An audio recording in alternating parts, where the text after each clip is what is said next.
Այսօր մեր Տեր և Ուսուցիչ Հիսուս Քրիստոսի և Հայաստանի այս առաքելական Սուրբ Եկեղեցու խորանի առաջ ծնկի գալու և մեղքերի թողություն խնդրելու օր էր։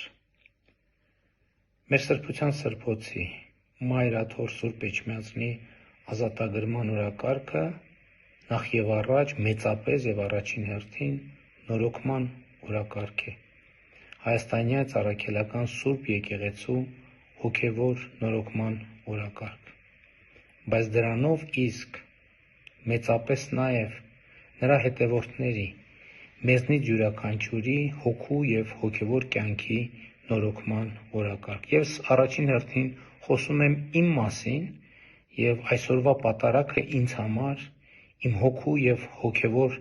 կյանքի նորոգման մի կարևոր մեկնարկ է,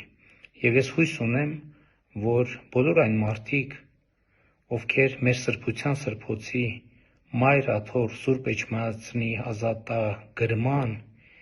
և Հայաստանի այս առաքելական Սուրբ Եկեղեցու հոգևոր նորոգման օրակարգի կողմնակից են, այդ գործընթացը կսկսեն իրենց հոգու և հոգևոր կյանքի նորոգմամբ, որովհետև մենք մեր սրբության սրբոցի Մայր Աթոռ Սուրբ Էջմիածնի ազատագրման և Հայաստանի այս առաքելական Սուրբ Եկեղեցու նորոգման ճանապարհին պետք է արժանի լինենք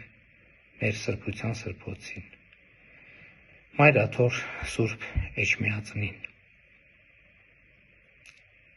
Ուզում եմ ասել նաև, որ մյուս կիրակի օրը նույնպես Հովհաննավանքում կմասնակցեմ սուրբ և անմահ պատարագի։